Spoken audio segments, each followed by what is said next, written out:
Silicon ಸಿಟಿಯ ವಾತಾವರಣ ದಿನದಿಂದ ದಿನಕ್ಕೆ ಕಳಪೆಯಾಗ್ತಾ ಇದೆ ಎನ್ನುವಂತ ಆತಂಕಕಾರಿ ವರದಿ ಬಂದಿರುವಂತದ್ದು. ಬೆಂಗಳೂರಿನ ವೆದರ್ಗೆ ವರ್ಲ್ಡ್ ವೈಡ್ ಆದಂತ ಸಪರೇಟ್ ಫ್ಯಾನ್ ಬೇಸ್ ಇದೆ. ಆದ್ರೆ ಈ ಒಂದು ವಿಚಾರ ನಿಜಕ್ಕೂ ಆಘಾತಕಾರಿ ಅಂತಾನೆ ಹೇಳಬಹುದು. ಸಾಮಾನ್ಯ ದಿನಗಳಲ್ಲಿ ಬೆಂಗಳೂರು ವೆದರ್ 50ರಿಂದ 100 AQI ಅಂದ್ರೆ ಏರ್ ಕ್ವಾಲಿಟಿ ಇಂಡೆಕ್ಸ್ ಇರುತ್ತೆ. ಆದ್ರೆ ಇತ್ತೀಚೆಗೆ ಅಂದ್ರೆ ಕಳೆದ ಕೆಲವು ದಿನಗಳಿಂದ ಬೆಂಗಳೂರಿನ ಏರ್ ಕ್ವಾಲಿಟಿ ವೆದರ್ ಬರೋಬ್ಬರಿ 180 ತಲುಪಿದೆ ಅನ್ನುವಂತ ವಿಚಾರ ಬಂದಿರುವಂತದ್ದು. ನಾನು ದೃಶ್ಯಗಳಲ್ಲಿ ತೋರಿಸ್ತಾ ಹೋಗ್ತೀನಿ. ಬೆಂಗಳೂರಲ್ಲಿ ಬೆಳಗಿನ ಜಾವ ಯಾವ ರೀತಿಯಾದಂತ ಒಂದು ವಾತಾವರಣ ನಿರ್ಮಾಣ ಆಗಿರುತ್ತೆ ಅಂತ ನಾವು ಬರಿಗಣ್ಣಲ್ಲೇ ನೋಡಬಹುದು. ಗಾಳಿ ಎಷ್ಟು ಕಳಪೆ ಗುಣಮಟ್ಟ ತಲುಪಿದೆ ಅನ್ನುವಂಥದ್ದನ್ನ. ಇದಕ್ಕೆ ಕಾರಣಗಳೇನು, ಹಾಗೆ ಇದರಿಂದ ಏನೆಲ್ಲ ಸಮಸ್ಯೆ ಆಗ್ತಾ ಇದೆ ಅಂದ್ರೆ ಬೆಂಗಳೂರಿನ ವೆದರ್ ಈ ರೀತಿ ಆಗ್ತಾ ಇರೋದ್ರಿಂದ ಅನೇಕರಲ್ಲಿ ಉಸಿರಾಟದ ಸಮಸ್ಯೆ ಹೆಚ್ಚಾಗೋ ಆತಂಕ ಕೂಡ ಶುರುವಾಗ್ಬಿಟ್ಟಿದೆ.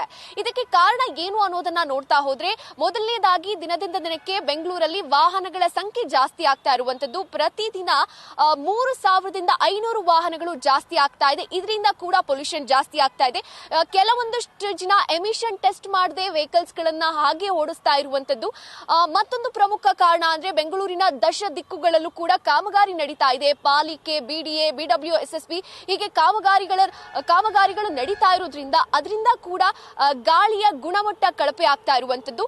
ಮತ್ತೊಂದು ಪ್ರಮುಖ ಕಾರಣ ಈ ಚಳಿಗಾಲದಿಂದ ಹೇಗೆ ವಾತಾವರಣಕ್ಕೆ ಎಫೆಕ್ಟ್ ಆಗುತ್ತೆ ಅಂದ್ರೆ, ಈ ಒಂದು ವಾತಾವರಣ ಮೈನ್ಯೂಟ್ ಪೊಲ್ಯೂಟ್ಸ್ ಗಳನ್ನ ಅದು ಟ್ರ್ಯಾಪ್ ಮಾಡಿ ವಾತಾವರಣದಲ್ಲಿ ಹಿಡಿದಿಟ್ಕೊಳ್ಳುತ್ತೆ. ಹೀಗಾಗಿ ಚಳಿಗಾಲನೂ ಕೂಡ ಗಾಳಿಯ ಗುಣಮಟ್ಟ ಕಳಪೆ ಆಗೋದಕ್ಕೆ ಪ್ರಮುಖ ಕಾರಣವನ್ನ ವಹಿಸ್ತಾ ಇರೋದು. ಇದರಿಂದ ಉಸಿರಾಟದ ಸಮಸ್ಯೆ ಹೆಚ್ಚಾಗೋ ಆತಂಕ ಶುರುವಾಗಿರೋದು. ಹೀಗಾಗಿ ಬೆಂಗಳೂರಿನ ಜನ ಆದಷ್ಟು ಕೇರ್ ತೆಗೆದುಕೊಳ್ಳೋದು ಉತ್ತಮ. ಅಂದ್ರೆ ಈ ಒಂದು ಕಳಪೆ ಗುಣಮಟ್ಟದಿಂದ ಈಗಾಗಲೇ ಆರೋಗ್ಯ ಸಮಸ್ಯೆಗೆ ತುತ್ತಾಗಿರೋರ್ಗಾಗಿರ್ಬೋದು, ವಯಸ್ಸಾದವರಿಗೆ ಹಾಗೆ ಮಕ್ಕಳಿಗೆ ಅತಿ ಹೆಚ್ಚು ಎಫೆಕ್ಟ್ ಆಗುತ್ತೆ ಅಂತಾನೆ ಹೇಳ್ಬೋದು. ಹೀಗಾಗಿ ಆದಷ್ಟು ವೆದರ್ ಕಂಡೀಷನ್ ಈ ರೀತಿ ಇರುವಂತ ಜಾಗದಲ್ಲಿ, ಅಂದ್ರೆ ಈ ರೀತಿ ಇರುವಂತ ಸಮಯದಲ್ಲಿ ಮನೆಯಿಂದ ಆಚೆ ಹೋಗದೆ ಮನೆಯಲ್ಲೇ ಇದ್ದು, ಅದರಲ್ಲೂ ಅಸ್ತಮಾ ಪೇಷಂಟ್ಸ್ ಆಚೆ ಹೋಗೋದನ್ನ ಅವಾಯ್ಡ್ ಮಾಡಿದ್ರೆ ಒಳ್ಳೇದು ಅಂತಾನೆ ಹೇಳ್ಬೋದು. ಆದಷ್ಟು ಅಂದ್ರೆ ಸೆಲ್ಫ್ ಕೇರ್ ತಗೊಳ್ಕೊಳ್ಳೋದು ಉತ್ತಮ ಅನ್ನುವಂಥದ್ದನ್ನ ಹೇಳ್ಬೋದು.